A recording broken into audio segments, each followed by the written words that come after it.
ಪಶ್ಚಿಮ ಬಂಗಾಳದ ವಿಜಯೋತ್ಸವವನ್ನು ಹಿಂದೂಗಳ ವಿಜಯೋತ್ಸವ ಅಂತೇಳಿ ಬಣ್ಣಿಸಬೇಕಾದಂತಹ ಸಂದರ್ಭ. ಆ ಹಿನ್ನೆಲೆಯಲ್ಲಿ ಪಶ್ಚಿಮ ಬಂಗಾಳದ ಚುನಾವಣೆಯಲ್ಲಿ ಗೆದ್ದಿರೋದು ಭಾರತೀಯ ಜನತಾ ಪಾರ್ಟಿ ಆದರೂ ಇದೆಲ್ಲ ಸಮಸ್ತ ಹಿಂದೂಗಳು ಹಾಗೂ ಭಾರತೀಯರ ಗೆಲುವಾಗಿದೆ. ಅದರ ಸಾಂಕೇತಿಕ ಆಚರಣೆ ಮತ್ತು ಈ ವಿಜಯೋತ್ಸವ ಹಿಂದೂಗಳ ವಿಜಯೋತ್ಸವ ಯಾಕೆ ಅಂತೇಳಿ ಮಾನ್ಯ ಶ್ರೀರಾಮ ಸೇನಾ ರಾಷ್ಟ್ರೀಯ ಅಧ್ಯಕ್ಷರಾದಂತಹ ಪ್ರಮೋದ್ ಮುತಾಲಿಕ್ ಅವರು ನಮ್ಮೆಲ್ಲರಿಗೂ ಚುಟುಕಾಗಿ ತಿಳಿಸ್ಕೊಟ್ಟಿದ್ದಾರೆ. ಜೈ ಶ್ರೀರಾಮ್. ಆತ್ಮೀಯ ಬಂಧುಗಳೇ,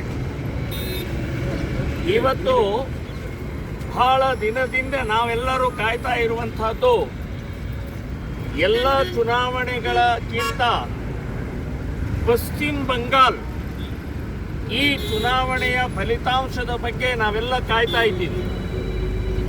ಇಡೀ ದೇಶದಲ್ಲಿ ಇರುವಂಥ ಎಲ್ಲ ಹಿಂದೂಗಳಿಗೆ ಆತಂಕ, ಕುತೂಹಲ, ಭಯ ಇತ್ತು. ಏನಾಗತ್ತೆ, ಯಾಕೆ ಅಂತಂದ್ರೆ ಅದೇ ಪಶ್ಚಿಮ ಬಂಗಾಳದಲ್ಲಿ ಸುಭಾಷ್ ಚಂದ್ರ ಬೋಸ್ ಹುಟ್ಟಿದ್ದು, ಅದೇ ಪಶ್ಚಿಮ ಬಂಗಾಳದಲ್ಲಿ ಇಡೀ ದೇಶದಲ್ಲಿ ಬಡದೆಬ್ಬಿಸದಂತ ಒಂದೇ ಮಾತರಂ ಗೀತೆಯನ್ನು ಬರೆದಂತ ಬಂಕಿಮ್ ಚಂದ್ರ ಚಟರ್ಜಿ ಅವರ ಊರು, ಅದೇ ಪಶ್ಚಿಮ ಬಂಗಾಳದಲ್ಲಿ ಸ್ವಾಮಿ ವಿವೇಕಾನಂದರ ಜಗತ್ತಿಗೆ ಹಿಂದುತ್ವವನ್ನು ಹೇಳಿಕೊಟ್ಟಂತ ಮಹಾನ್ ವ್ಯಕ್ತಿ. ಹೀಗೆ ಅನೇಕ ಮಹಾಪುರುಷರನ್ನ ಜನ್ಮ ಕೊಟ್ಟಂತ ಪಶ್ಚಿಮ ಬಂಗಾಲ್ ಕಳೆದ 30-40 ವರ್ಷದಿಂದ ಹಿಂದೂಗಳ ಮೇಲೆ ದೌರ್ಜನ್ಯ ನಡೀತಾ ಇದೆ, ಹಿಂದೂಗಳ ಮೇಲೆ ಶೋಷಣೆ ನಡೀತಾ ಇದೆ, ಹಿಂದೂಗಳ ಕೊಲೆ ಆಗ್ತಾ ಇದೆ, ಹಿಂದೂ ಹೆಣ್ಮಕ್ಕಳ ಅಪಹರಣ ಆಗ್ತಾ ಇದೆ.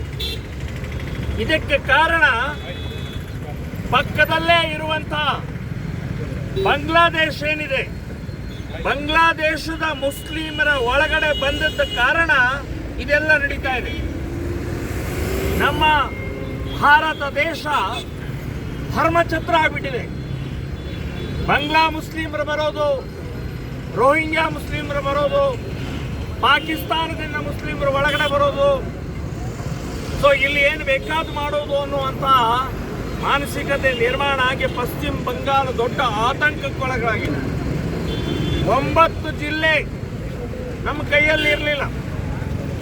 ಸೊ ಅಂಥ ಒಂದು ಇದರಲ್ಲಿ ಇವತ್ತು ಬಹಳ ದೊಡ್ಡ ಪ್ರಮಾಣದಲ್ಲಿ ಜಯ ಸಿಕ್ಕಿದೆ.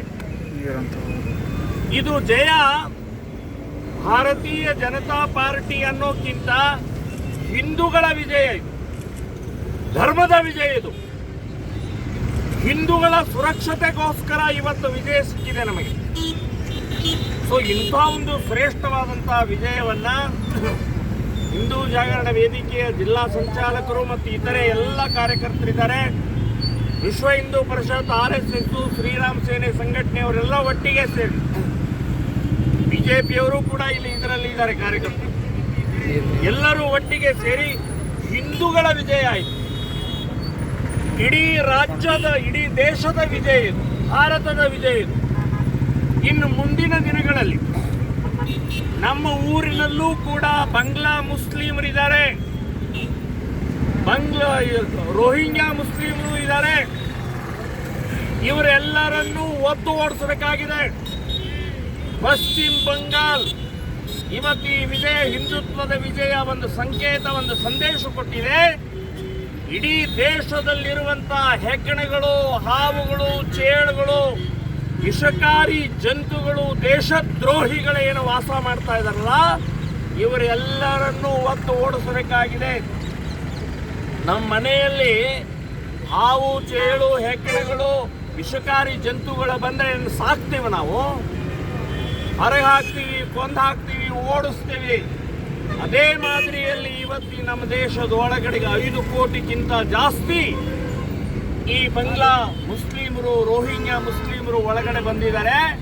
ಇವರೆಲ್ಲರನ್ನು ಒದ್ದು ಓಡಿಸುವಂತಹ ಒಂದು ಸಂದೇಶ ಪಶ್ಚಿಮ ಬಂಗಾಳದ ವಿಜಯ ಆಗಿದೆ. ಸೊ ನಾವೆಲ್ಲರೂ ಕೂಡ ಮುಂದಿನ ದಿನಗಳಲ್ಲಿ ಇವತ್ತು ನಮ್ಮ ಪ್ರಧಾನಮಂತ್ರಿ ನರೇಂದ್ರ ಮೋದಿ ಮತ್ತು ಅಮಿತ್ ಶಾ ಅವರ ಪರಿಶ್ರಮದಿಂದ, ಜಾಗೃತಿಯಿಂದ, ರ್ಯಾಲಿಗಳಿಂದ ಅವರ ಸಭೆಗಳ ಮೂಲಕ ಇವತ್ತು ಇಡೀ ಪಶ್ಚಿಮ ಬಂಗಾಳದ ಪರಿವರ್ತನೆ ಮಾಡಿ ಮುಸ್ಲಿಮರು ಇಲ್ಲದೆ ಹಿಂದೂಗಳ ಒಟ್ಟಾದರೆ ಒಂದಾದರೆ ನಾವು ಗೆಲ್ಲಬಹುದು ಅಂತನ್ನುವಂಥದ್ದು ಇವತ್ತು ತೋರಿಸ್ಕೊಟ್ಟಿದ್ದಾರೆ. ಸೊ ಎಲ್ಲ ಕಡೆಗೆ ಇದೇ ಆಗಬೇಕು.